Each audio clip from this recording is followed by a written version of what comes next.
Here we are with Richard Ham, creative director for Splash Damage. They're the developers for the new game Brink. He's going to tell us a little bit about the game. Thanks for joining us, Richard. Sure. Hi. First of all, let's just get us started. What is Brink all about?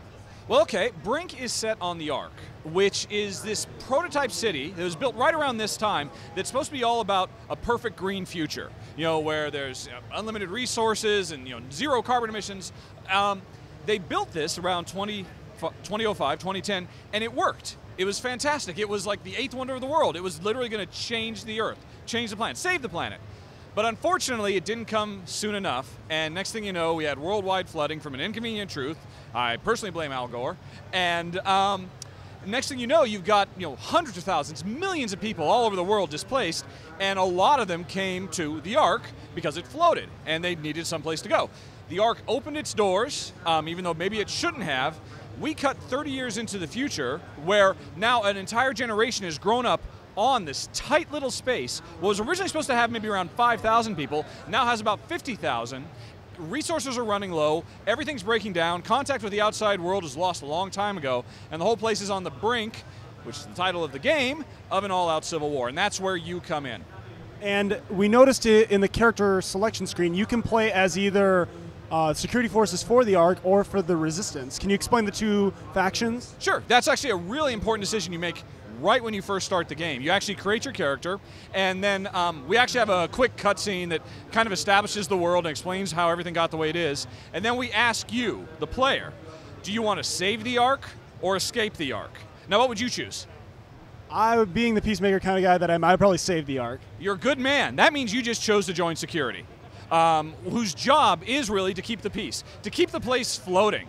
And so what'll happen is, because you made that choice, you're actually going to go on a series of missions that kind of escalate in excitement and violence and danger. That's all about you pursuing your job as effectively a cop who's just trying to keep the place together and stop those dirty terrorists from taking over.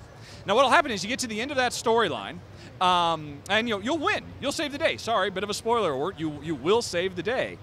The game then takes a step back and says, well, now, you've only seen the story from one side. Let's actually see it from the other side, and then you'll start and play through that other campaign that you didn't choose up front. You'll take your same character with all the abilities you've leveled up and go through a second storyline. Traditionally, in a first-person shooter, a big problem that, maybe a lot of players are used to now, but it's still a problem, is the fact that you can't see your feet. I mean, you walk around with blinders like this. You're like a horse, you can't even see anything around you. And so you don't have that kind of spatial awareness that you would normally have in, say, a 2D side-scrolling game.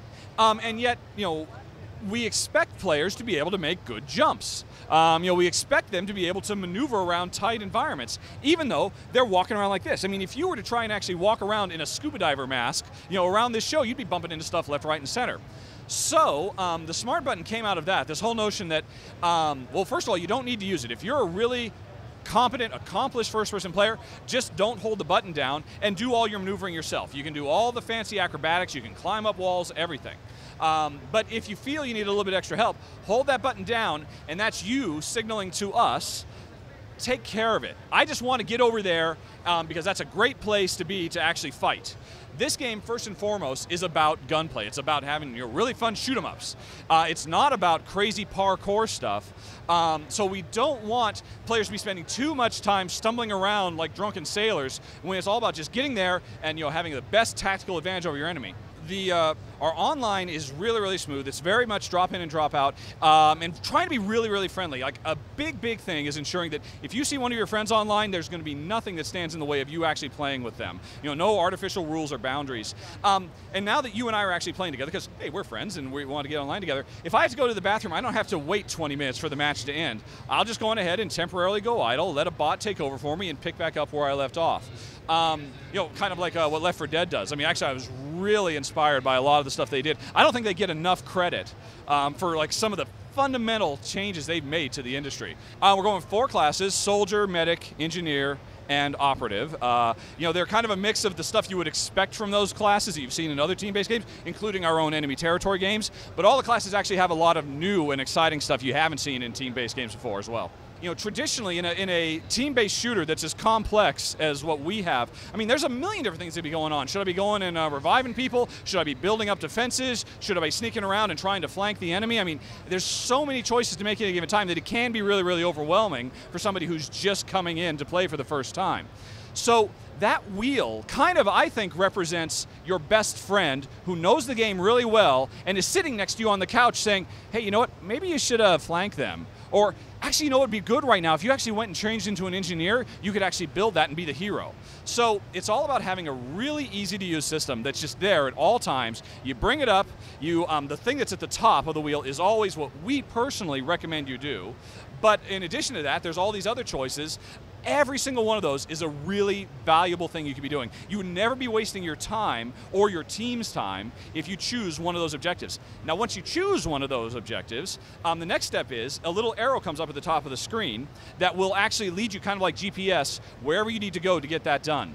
And that's really important to us because it's a kind of another real wall that players hit when they try to jump online for the first time. They're going and playing against people who've been playing that map for hundreds of hours, know every square inch, and they're coming in like, well, where do I go? And and it's getting shot in the head. So this is all about ensuring that even the newest, rawest player is an equally valuable member of the team, for all those reasons. So the arrow is actually going to take you to go where you need to go. You're going to get there, you're going to interact with it. The last element of this whole system that's so important, let's say I brought up the wheel, and to use the demo example, I can see, oh wow, there's no engineers on my team, and we need an engineer to repair that crane. I'll do it, I'll become an engineer. I've accepted that for myself. The arrows come up, it's going to tell me where to go. Everybody else on my team now hears in my voice, my character's voice, because in addition to customizing your hair and your clothes, you can actually customize your voice too. So they hear in my voice, I'm going to be an engineer, or I'm heading to change into an engineer. Now that's really important because that suddenly made me the most valuable player on the team. And in doing that, it created objectives for other guys. So they would actually have objectives now to protect me so that I can actually effectively become an engineer so we can repair the crane and actually win the day. Can you guys not progress if, in that one instance, you need an engineer? You need someone on the team to become an engineer or the mission can't go forward? That is correct, yes. If nobody becomes an engineer, your team is screwed. You are going to lose. And that's, again, where it all comes back to the wheel. That's why we are bribing you to do it. Something as simple as, navigate through the environment to go, change into an engineer at a command post. You think, well, that's a really simple thing. I shouldn't get much experience for that. I should get all my experience for just, pulling off headshots. But, pulling off headshots is what players are going to do anyway. We don't need to reward them for that. That's a reward in and of itself. It's just fun.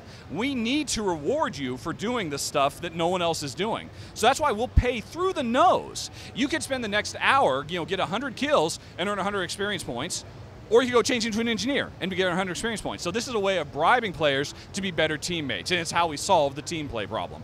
There's two types of objectives in the game. The core ones that push the storyline of the level forward. That, if the attackers don't achieve these things, the defenders win.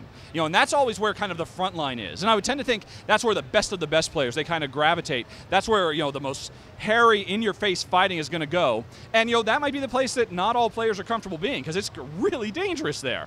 Only the most experienced need apply. So there's these other objectives that are popping up all the time, dynamically, based on what you do, based on what the enemy does, that are all about kind of taking you around the side of the conflict and find ways to help your teammates. Like in the demo, Paul could have stayed with his team and kept, pushing that robot forward, that, bomb defusal robot forward. But instead he said, screw this, there's way too much action. I'm going to go behind enemy lines and interrogate somebody. Now, you could say that's kind of a selfish thing he did because he just went off and did it for the experience. I know that's why he did it. He is a bit of an XP whore. But the important thing is, after he successfully did that, and interrogated the guy, not only did he get his experience, but his team now has the location of all the enemy team for the next 30 seconds. So there's no such thing as a waste of time objective. Everything that you do in the game helps out the rest of your team, even if it seems if it's just a little odd thing to the side. The weapons you can use are actually based on who you are, specifically your body type. That is to say, the bigger you get, the more hulked out and strong you become, the bigger the guns you can carry. Does that also affect the movement within the game, the parkour? Yep, yeah, it definitely affects pretty much everything you would expect intuitively. I mean, the bigger you get, the slower you are, the tougher you are, and the less you can climb. It's really if you want to become that really lithe, acrobatic, skinny guy that you can find yourself climbing up 15, 20-foot tall walls and jumping off walls and all of that kind of stuff. But if you go to that little tiny guy, you're suddenly not strong enough to carry around these big, gigantic Herkin weapons. And I mean, hell, a strong breeze will knock you over. So you really have to make that kind of really interesting dynamic change.